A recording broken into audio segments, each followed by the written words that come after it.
राम राम, सत श्री अकाल, आदाब, नमस्कार दोस्तों।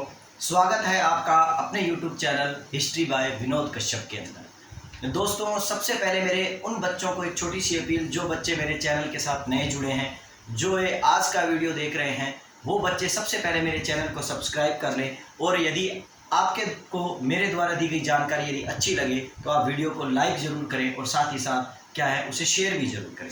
दोस्तों, इससे पहले के वीडियो के अंदर हम पढ़ चुके हैं राणा कुंभा के बारे में, और महाराणा कुंभा के बारे में हमने इससे पीछे के वीडियो में जानकारी ली थी कि किस तरह महाराणा कुंभा के द्वारा अपने क्षेत्रों को जीतते हुए, उनका विस्तार करते हुए सर्वप्रथम महाराणा कुंभा ने क्या है कि किन किन लोगों पर आक्रमण किया, और मालवा पर आक्रमण करने के बाद महमूद खलजी प्रथम को किस तरह हराया, और हराने के बाद किस तरह महमूद खलजी प्रथम को 6 माह तक बंदी बनाकर रखा, और महमूद खलजी वहां से भाग निकला, और वहां से कहते हैं कि भाग निकला या 6 माह के कैद के बाद उसे छोड़ दिया गया, और किस तरह इतिहासकारों ने महाराणा कुंभा को इस प्रकार अदूरदर्शीपूर्ण शासक के रूप में क्या किया, उसे व्यक्त किया। तो चलिए दोस्तों, हम बात करेंगे महाराणा कुंभा के बारे में। लेकिन पिछला वीडियो दोस्तों, क्षमा चाहूँगा कि वो वीडियो अचानक ही कट गया था, क्योंकि आपको पता है मेरे पास साधन कम है, मैं मोबाइल से वीडियो बनाता हूँ, लेकिन मोबाइल के अंदर ऑटो कट हो जाता है, तो मुझे पता नहीं चलता मोबाइल की मेमोरी के हिसाब से। इसीलिए पिछला वीडियो चलते चलते कट हो गया था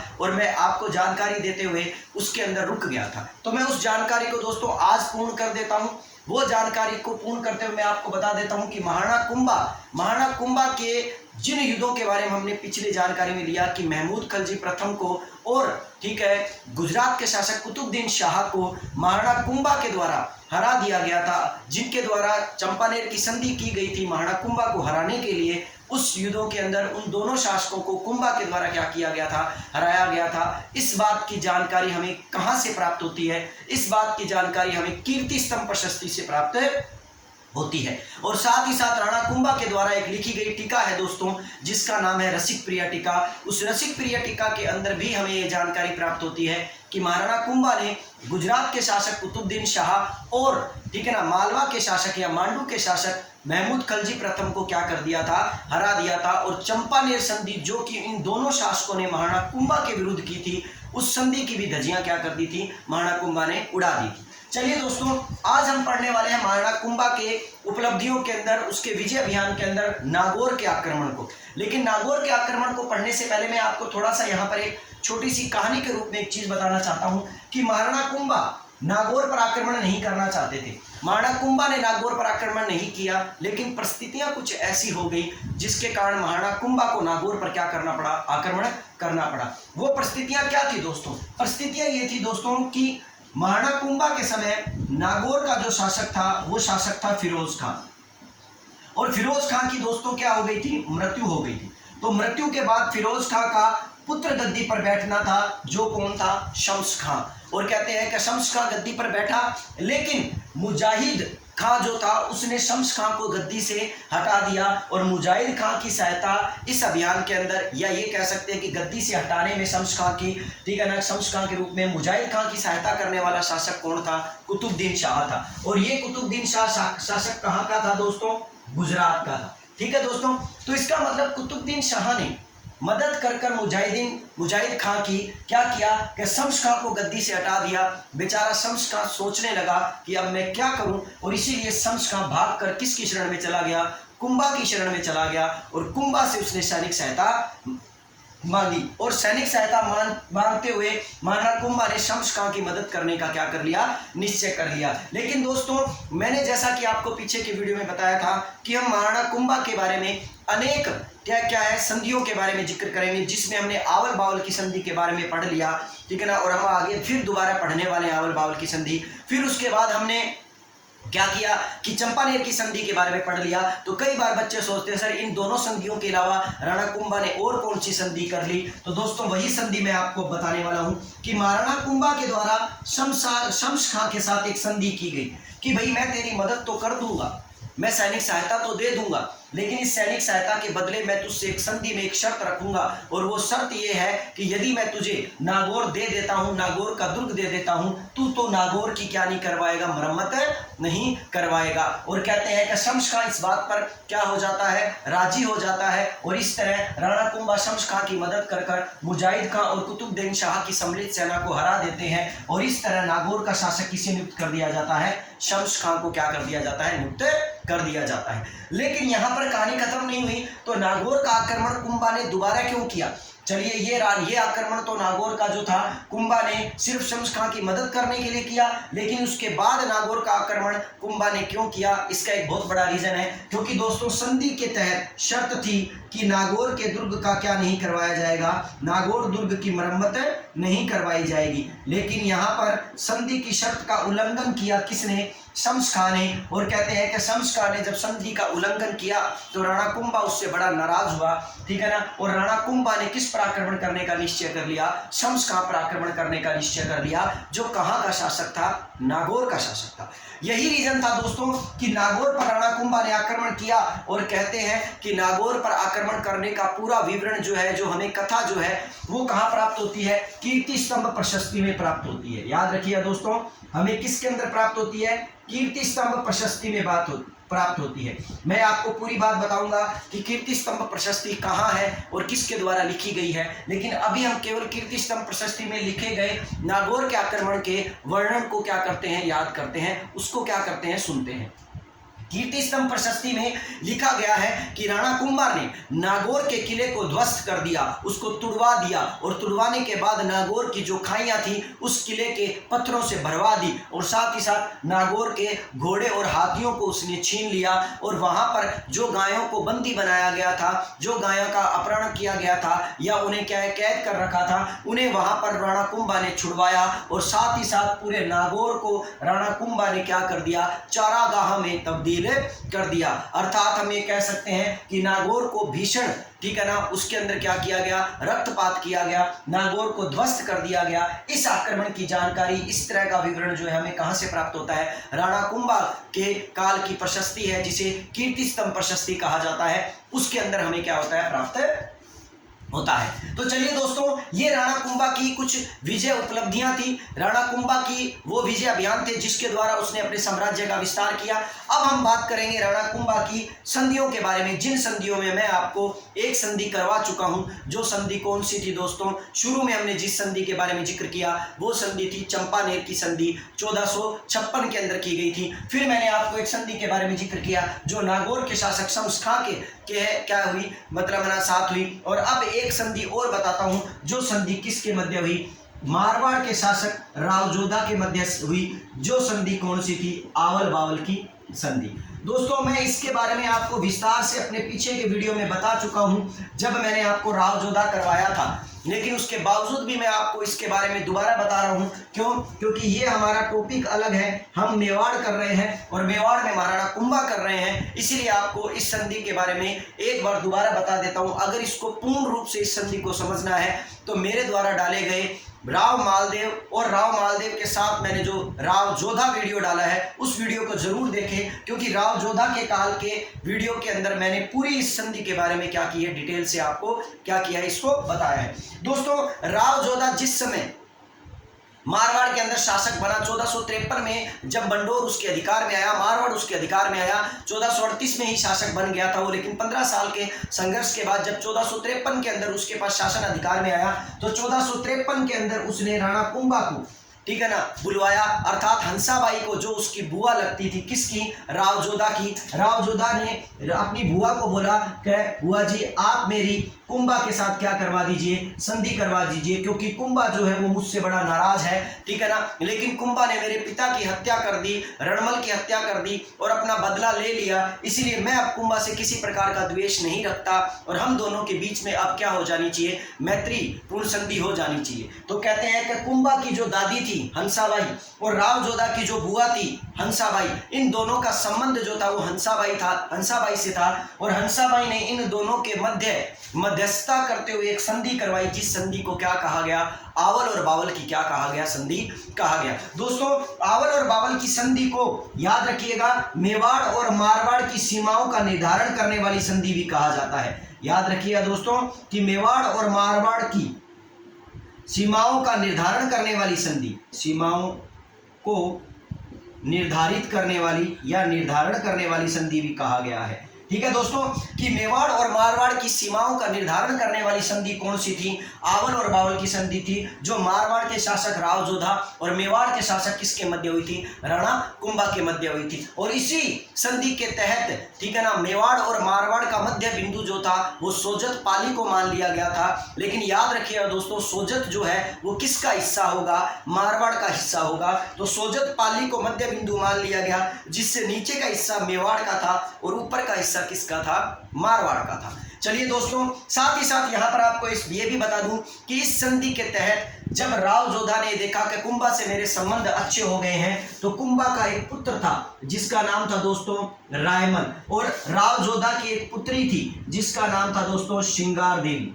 ठीक है दोस्तों, श्रृंगार देवी। कहते हैं कि राव जोधा ने कुंभा के पुत्र रायमल के साथ श्रृंगार देवी का क्या कर दिया, विवाह कर दिया, और इस तरह उनके साथ वैवाहिक संबंध स्थापित कर लिए। दोस्तों आपको ये भी याद रखना पड़ेगा, क्योंकि मैं आपको राव जोधा में ये पूरी तरह बता चुका हूं कि ये वही श्रृंगार देवी है जिसके द्वारा चित्तौड़गढ़ के अंदर गोसुंडी नामक क्षेत्र के अंदर एक बावड़ी बनवाई गई थी। और गोसुंडी की बावड़ी के ऊपर जो प्रशस्ति लिखी हुई है, या गोसुंडी की बावड़ी पर जो अभिलेख हमें प्राप्त होता है, उसी अभिलेख से हमें ये जानकारी प्राप्त होती है कि राव जोधा ने श्रृंगार देवी का विवाह जो है वो किसके साथ करवाया था, राणा कुंभा के बेटे रायमल के साथ करवाया था। तो दोस्तों ये उस गोसुंडी की बावड़ी पर ये जानकारी लिखी हुई है जो मैंने अभी आपको क्या की बताई। तो इस तरह राणा कुंभा के काल के अंदर हमें 3 संधियों के बारे में देखने को मिला।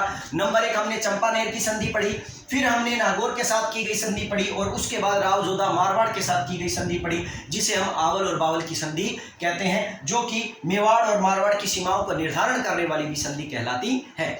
चलिए दोस्तों ये आप स्क्रीनशॉट लेना चाहें तो इसका आप स्क्रीनशॉट ले सकते हैं, और फिर उसके बाद हम करेंगे महाराणा कुंभा के शासनकाल की स्थापत्य कला के बारे में जानकारी। ठीक है दोस्तों, चलिए अब हम बात करेंगे, ये तो थी उसकी विजय उपलब्धियां महाराणा कुंभा की, लेकिन अब हम महाराणा कुंभा के बारे में बात करने वाले हैं उसकी सांस्कृतिक उपलब्धियां, और साथ ही साथ बात करने वाले हैं उसकी स्थापत्य कला के अंदर उसका योगदान। देखिए दोस्तों ये सेकंड हम क्या कह सकते हैं, महाराणा कुंभा की उपलब्धियों को हमने पढ़ लिया, ये फर्स्ट पार्ट था। और अब हम पढ़ने वाले हैं महाराणा कुंभा की स्थापत्य कला के अंदर महाराणा कुंभा का योगदान। स्थापत्य कला किसके काल की, महाराणा कुंभा। दोस्तों आपको ये चीज समझनी पड़ेगी कि मेवाड़ के महाराणा कुंभा का शासनकाल जो है, मेवाड़ के शासक महाराणा कुंभा का शासनकाल जो है वो स्थापत्य कला की दृष्टि से मेवाड़ के भुइलों का क्या माना जाता है, या मेवाड़ के राजवंश का या मेवाड़ के शासकों का क्या माना जाता है, स्वर्णकाल माना जाता है। क्यों माना जाता है, क्योंकि दोस्तों एक इतिहासकार हुए हैं जिन्होंने एक पुस्तक लिखी थी, जिस पुस्तक का नाम था वीर विनोद, और वीर विनोद पुस्तक लिखने वाले व्यक्ति जो हैं उनका नाम है श्यामल दास, जो कि कहाँ के रहने वाले हैं, भीलवाड़ा के रहने वाले हैं।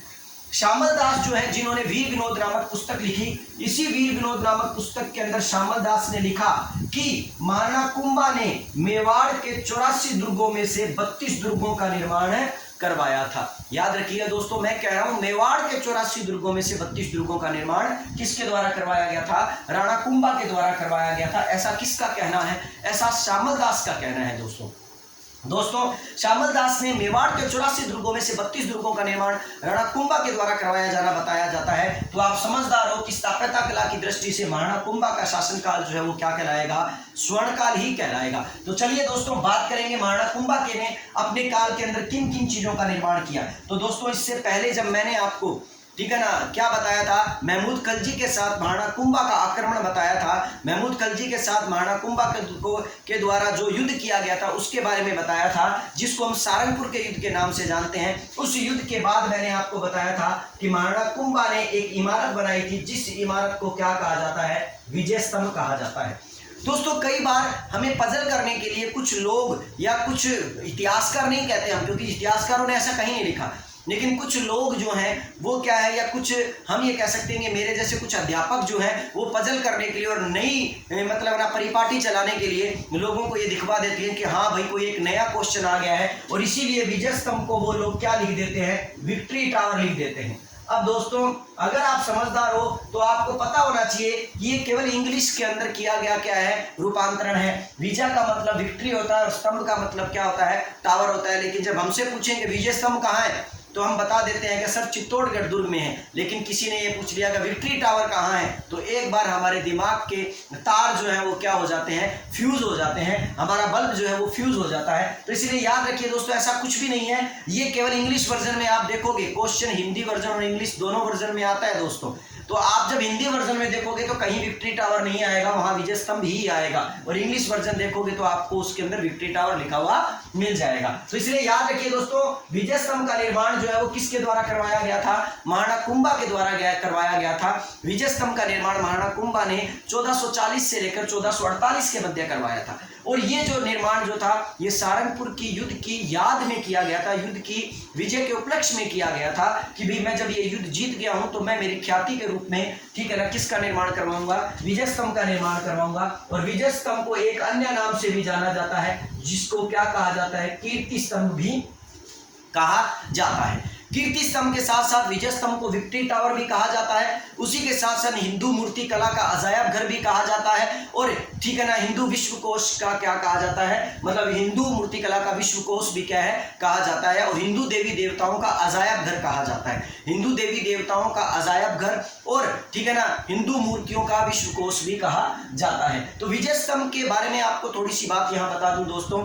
कि विजय स्तंभ जो है वो 9 मंजिला इमारत है, ठीक है ना, और इसमें टोटल 157 सीढ़ियां हैं दोस्तों, याद रखिएगा 9 मंजिला इमारत है, 157 सीढ़ियां हैं, और इसकी जो ऊंचाई जो है वो लगभग 122 फीट है, कहीं कहीं 120 फीट लिखी हुई मिल भी जाती है, लेकिन याद रखिएगा 122 फीट है। सबसे इंपॉर्टेंट बात दोस्तों मैं जो आपको बताना चाहूंगा वो ये है कि विजय स्तंभ की तीसरी मंजिल के ऊपर 9 बार अल्लाह शब्द क्या है, अंकित है। और इंपॉर्टेंट और महत्वपूर्ण बात बता दूं आपको कि विजय स्तंभ की 8वीं मंजिल पर किसी भी प्रकार की कोई भी मूर्ति नहीं है। ये बड़ा इंपॉर्टेंट क्वेश्चन है दोस्तों कि विजय स्तंभ की 8वीं मंजिल के ऊपर किसी भी प्रकार की कोई भी मूर्ति नहीं है, और बाकी सभी क्या है जगह पर उसकी मूर्तियां लगी हुई है, जिसके कारण हम ये नहीं कह सकते कि वास्तविक रूप में ये जो विजय स्तंभ है ये किसके द्वारा बनवाया, किसके लिए बनवाया गया था। लेकिन फिर भी कुछ इतिहासकार विजय स्तंभ को जो है वो किसको समर्पित बताते हैं, विष्णु, भगवान विष्णु को क्या करते हैं, समर्पित बताते हैं। और इसीलिए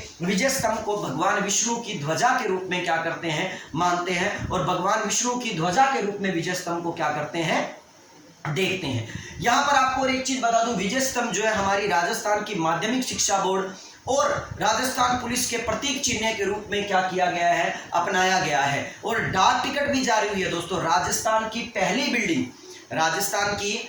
बिल्डिंग जिस पर स्वतंत्रता के बाद सबसे पहले डाक टिकट जारी किया गया था, 1 रुपए का डाक टिकट जारी किया था 15 अगस्त सन 1949 को। वो इमारत जो थी वो क्या थी, विजय सिंह थी, और महाराणा स्वरूप सिंह के काल के अंदर, ये बड़ा इंपॉर्टेंट क्वेश्चन है दोस्तों, ये भी याद रखिएगा, महाराणा स्वरूप सिंह के काल के अंदर विजय स्तंभ के ऊपर बिजली कड़की थी, और बिजली कड़कने के बाद उस पर बिजली गिर गई थी, जिसके कारण ये क्षतिग्रस्त हो गया था।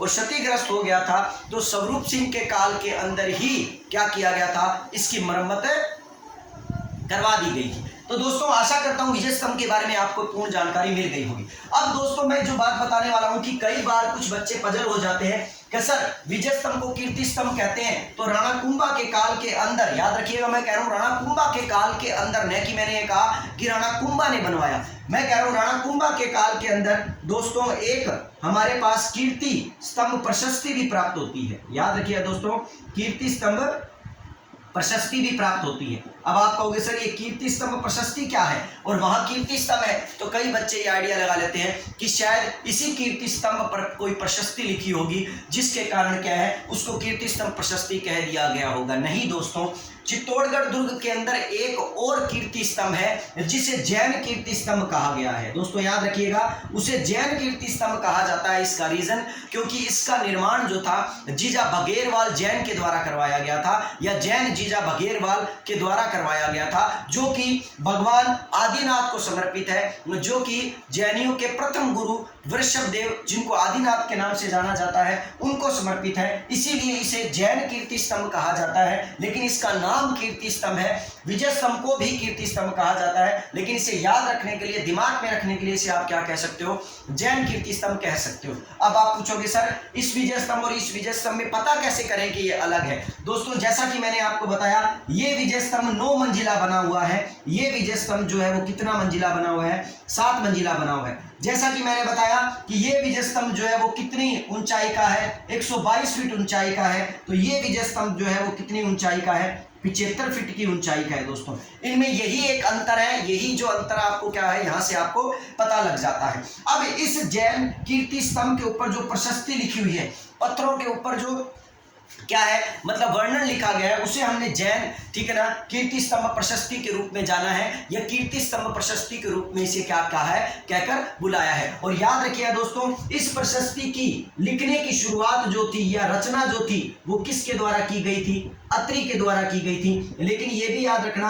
कि अत्रि जो है इस प्रशस्ति को लिखते हुए आधे में, या आप ये कह सकते हो कि इसका कुछ हिस्सा उसने नहीं लिखा, क्योंकि वो क्या हो गया था, मर गया था। इसीलिए अत्रि के बाद अत्रि के पुत्र ने इस प्रशस्ति को पूरा किया, जिसका नाम क्या था, महेश। तो यहाँ याद रखिएगा, अत्रि भट्ट और महेश भट्ट। इस प्रशस्ति को रचना कार्य किसने शुरू किया, अत्रि ने, और पूरा उसे किसने किया, उसके पुत्र महेश ने किया। तो ये 2 चीजें थी जो विजय स्तंभ को भी कीर्ति स्तंभ के रूप में जाना जाता है, और जैन कीर्ति स्तंभ को भी कीर्ति स्तंभ के रूप में जाना जाता है। लेकिन उस पर लिखी गई प्रशस्ति जो है वो क्या कहलाती है, कीर्ति स्तंभ प्रशस्ति कहलाती है, जो विजय स्तंभ पर नहीं लिखी हुई है। तो इसलिए आपको ये बड़ा इंपॉर्टेंट याद चीज जानकारी के रूप में क्या करनी पड़ेगी, लिखनी पड़ेगी। हालांकि दोस्तों विजय स्तंभ के बारे में और बहुत से फैक्ट हैं। क्या इसे कुतुब मीनार से भी क्या बताया गया, श्रेष्ठ बताया गया है, या क्या है, क्या मतलब है ना, रोम के टावर से भी क्या किया गया, इसकी तुलना की गई है। लेकिन दोस्तों मैं इसके बारे में एक अलग से वीडियो डालूंगा, जिसके अंदर हम क्या करेंगे,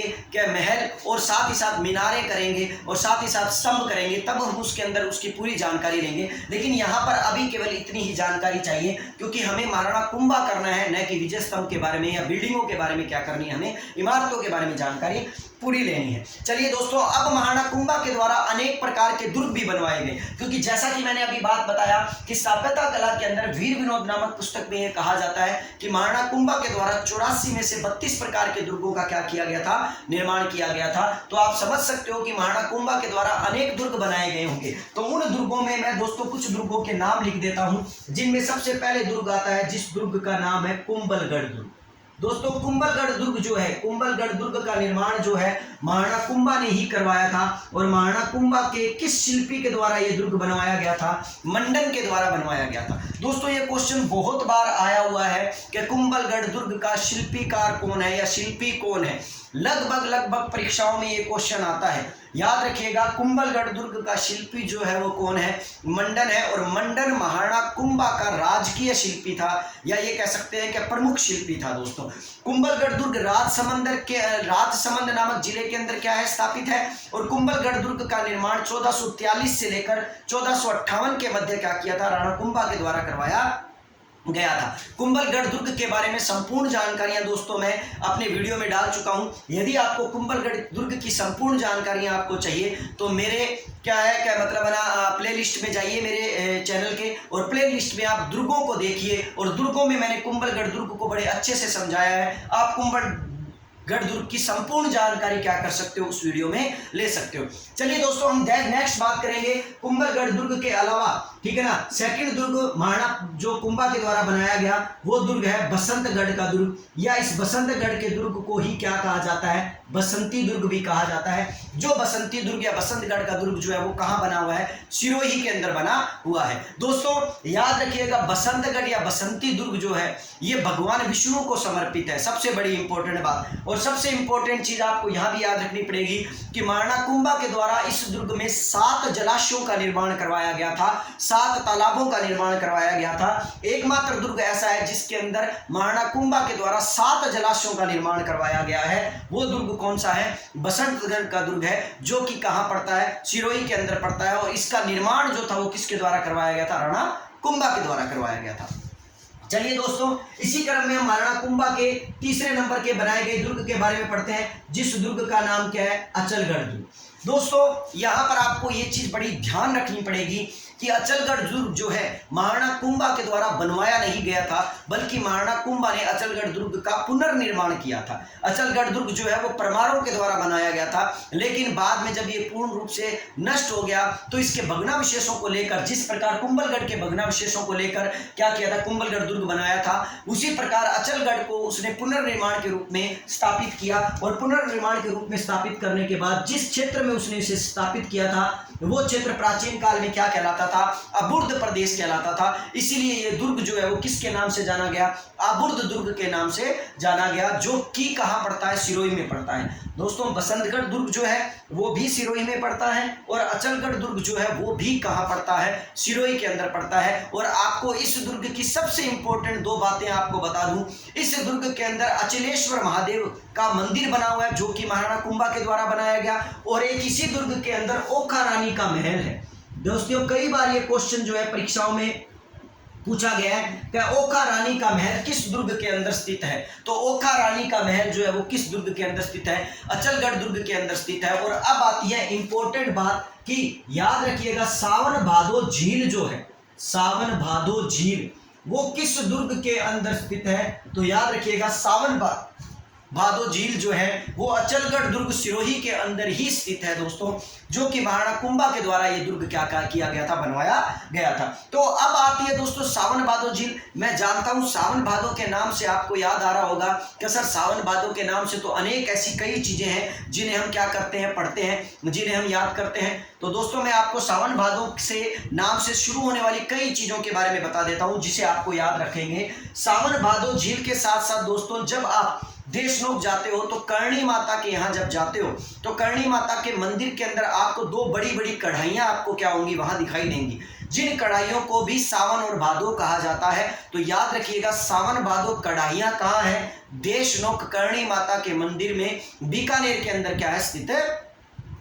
दूसरी बात दोस्तों, सावन भादो महल की बात आती है। दोस्तों महलों की बात आ रही है तो आप जानते हो कि डीग भरतपुर जो है वो बड़ा प्रसिद्ध है, और इसीलिए सावन भादो महल जो है वो कहाँ स्थित है? डीग भरतपुर के अंदर क्या है? स्थित है। और अगर सावन भादो नदी या परियोजना के बारे में बात आती है तो याद रखिएगा दोस्तों, सावन भादो परियोजना जो है वो कहाँ स्थित है? कोटा के अंदर स्थित है। तो सावन भादो झील जो है वो कहाँ स्थित है? अचलगढ़ सिरोही में। सावन भादो कढ़ाइयाँ जो है वो कहाँ स्थित है? देशनोक, ठीक है ना, करणी माता के यहाँ पर। कहाँ पर? बीकानेर में। सावन भादो महल कहाँ है? डीग भरतपुर के अंदर। और सावन भादो जो क्या है? परियोजना जो है वो कहाँ है? कोटा के अंदर है। तो आशा करता हूँ आपको सावन भादो से संबंधित कुछ फैक्ट्स जो होंगे वो एक्स्ट्रा याद हो जाएंगे। उसके बाद दोस्तों हम बात करें तो राणा कुंभा के द्वारा बैराठ का दुर्ग भी बनाया गया। याद रखिए दोस्तों, कौन सा दुर्ग बनवाया गया?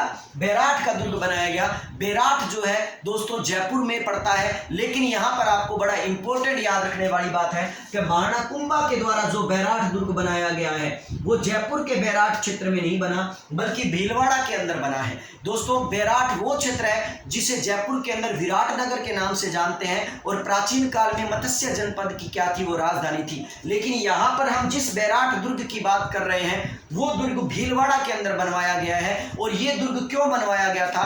क्योंकि बैराठ के आसपास के क्षेत्रों में मेर जाति का बहुत अधिक प्रभाव था, और मेर जाति पर नियंत्रण रखने के लिए महाराणा कुंभा के द्वारा कौन सा दुर्ग बनाया गया था?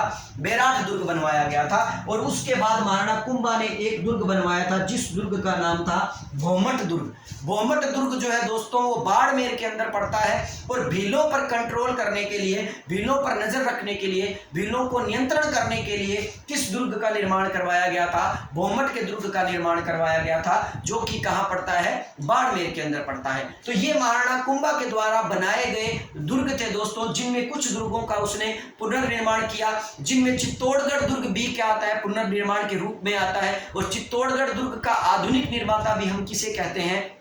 महाराणा कुंभा को कहते हैं। ठीक है दोस्तों, इसका आप स्क्रीनशॉट लेना चाहें तो आप इसका स्क्रीनशॉट ले सकते हैं। ठीक है, जिसके बाद हम क्या करेंगे, इसके आगे की जानकारी क्या करते हैं, प्राप्त करते हैं। चलिए दोस्तों, आशा करता हूं कि आपने स्क्रीनशॉट ले लिया होगा। अब हम बात करेंगे दोस्तों कि यहां पर महाराणा कुंभा के द्वारा और अन्य कौन सी चीजें बनाई गई है। तो मैं चलो कुछ चीजें दोस्तों यहां रख देता हूं ताकि आप इसे पूर्ण रूप से इसका स्क्रीनशॉट ले पाए। महाराणा कुंभा ने जब चित्तौड़गढ़ दुर्ग का पुनर्निर्माण करवाया तो याद रखिए दोस्तों, चित्तौड़गढ़ दुर्ग के अंदर ही महाराणा कुंभा ने एक मंदिर बनवाया था, जिस मंदिर का नाम था श्री श्याम मंदिर। याद रखिए दोस्तों, वो मंदिर कौन सा था, श्री श्याम मंदिर। लेकिन कालांतर में आगे चलकर राणा सांगा के काल में जब राणा सांगा के पुत्र भोजराज का विवाह मीरा के साथ किया गया तो मीरा इसी मंदिर के अंदर भगवान श्री कृष्ण को क्या किया करती थी, पूजा करती थी। और अपने काले रंग की पत्थर की मूर्ति को यहाँ पर इसने क्या किया था, स्थापित किया हुआ था। और उसी मंदिर को बाद में किसके नाम से जान लिया गया, मीरा मंदिर के नाम से जाना गया। तो चित्तौड़गढ़ दुर्ग में श्री श्याम मंदिर का निर्माण महाराणा कुंभा ने करवाया था, जो कालांतर में आगे चलकर किसके नाम से प्रसिद्ध हुआ, मीरा मंदिर के नाम से प्रसिद्ध हुआ। और यहाँ पर आपको इस फैक्ट को भी जानना बहुत जरूरी है कि इसी मीरा के मंदिर के अंदर जो काले रंग की भगवान श्री कृष्ण की पत्थर की मूर्ति थी, उस मूर्ति को आमेर का शासक मान सिंह जो था वो अपने साथ कहाँ लेकर चला गया था, आमेर लेकर चला गया था। और उसने उसी मूर्ति को कहाँ स्थापित कर दिया था, आमेर दुर्ग में स्थापित कर दिया था। और अपने पुत्र की याद के अंदर वहां एक मंदिर बनवाया, जिस मंदिर में आज भी वो मूर्ति लगी हुई है। और वो मंदिर किसके नाम से जाना जाता है, जगत शिरोमणि मंदिर के नाम से जाना जाता है, जो कि किस दुर्ग में स्थापित है, आमेर दुर्ग में स्थापित है। लेकिन इस मंदिर का निर्माण याद रखिएगा दोस्तों किसके द्वारा करवाया गया था, महाराणा कुंभा के द्वारा करवाया गया था। चलिए दोस्तों, अब मैं इसे साफ कर देता हूं, उससे पहले आप इसका स्क्रीनशॉट ले लीजिए। आशा करता हूं आपने स्क्रीनशॉट ले लिया होगा। और हम इसके बाद महाराणा कुंभा की कुछ और फैक्ट पढ़ते हैं। दोस्तों वीडियो जो है वो ज्यादा लंबा नहीं बनाने वाला, क्योंकि मैं महाराणा कुंभा को 3 पार्टों में डालने वाला हूं, क्योंकि महाराणा कुंभा बहुत बड़े हैं। और साथ ही साथ सबसे बड़ी इंपॉर्टेंट बात ये कि मेरे मोबाइल में इतना स्पेस नहीं है कि मैं लंबा वीडियो बना पाऊं। और मुझे अपलोड करने में भी क्या होती है, बहुत कठिनाई होती है, क्योंकि मुझे केवल डेली का 2 GB नेट प्राप्त होता है, कहीं 1.5 GB और 2 GB के करीब मुझे प्राप्त होता है। तो मुझसे क्या है, इसको 2 दिन में क्या किया जाता है, मेरे से अपलोड होता है। तो इसीलिए मैं इसे ज्यादा लंबा नहीं बनाऊंगा, केवल आधे घंटे का या मतलब 35 मिनट तक के वीडियो के अंदर आपको मैं इसके अंदर जानकारी दूंगा। तो अगर अपने आप कट जाए तो मैं क्षमा चाहूंगा, वरना मैं इसको अब की बार टाइम देख रहा हूं और उसी हिसाब से मैं क्या करूंगा, आपको क्लियर करूंगा। दोस्तों यहां पर महाराणा कुंभा के बारे में हम कुछ 2-3 फैक्ट और ले लेते हैं, ताकि आज का वीडियो जो है समाप्त करने से पहले हमें वो जानकारियां प्राप्त हो जाए। दोस्तों याद रखिएगा, महाराणा कुंभा को लेकर हम बात करें तो महाराणा कुंभा के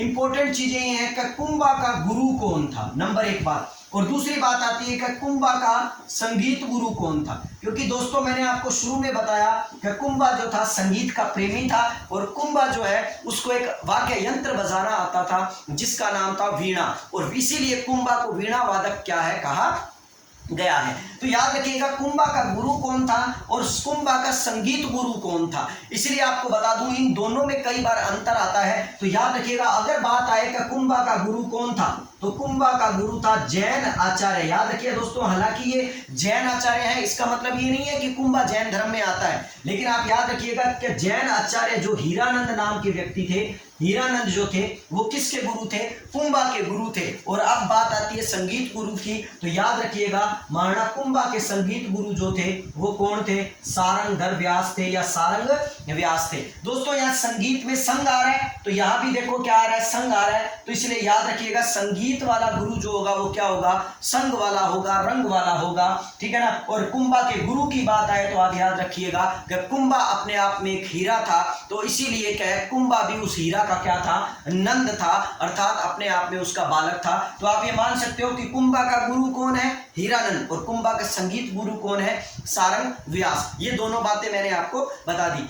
मैं आशा करता हूं दोस्तों आज के द्वारा दी गई जानकारी आप लोगों को अच्छी लगी होगी। मेरे को जो बच्चे कमेंट करते हैं और मेरे वीडियो को लाइक करते हैं, उन सबको मैं तहे दिल से शुक्रिया अदा करता हूं। और साथ ही साथ मेरे जो हौसलों को आप बढ़ा रहे हो उसके लिए भी मैं आपका हमेशा शुक्रगुजार रहूंगा। और आप लोगों के कमेंट्स को मैं तुरंत जवाब देने की कोशिश करता हूं कि आप लोगों को तुरंत मैं क्या करूं, प्रत्युत्तर दूं, तुरंत आपको क्या दूं, उत्तर दूं। और अगर आपको फिर भी किसी प्रकार की प्रॉब्लम आती है तो आप मुझे मेरे व्हाट्सएप नंबर पर क्या कर सकते हैं, संपर्क कर सकते हैं, जो कि आपको मेरे चैनल के क्या है, क्या मतलब है ना, पोस्टर पर आपको क्या हो जाएगा, मिल जाएगा। आज के लिए इतना काफी है दोस्तों। और अब मैं थर्ड पार्ट के अंदर महाराणा कुंभा को खत्म कर दूंगा, अर्थात महाराणा कुंभा के बारे में जो उसकी जानकारी है वो बता दूंगा। और उसके अंदर हम थर्ड पार्ट में पढ़ने वाले हैं महाराणा कुंभा के ग्रंथ, और साथ ही साथ पढ़ने वाले हैं महाराणा कुंभा के द्वारा जो उपाधियां ली गई वो, और किस तरह महाराणा कुंभा की हत्या हुई वो। धन्यवाद दोस्तों, आज के लिए इतना काफी है, और मिलते हैं नेक्स्ट पार्ट के अंदर महाराणा कुंभा पार्ट 3। धन्यवाद।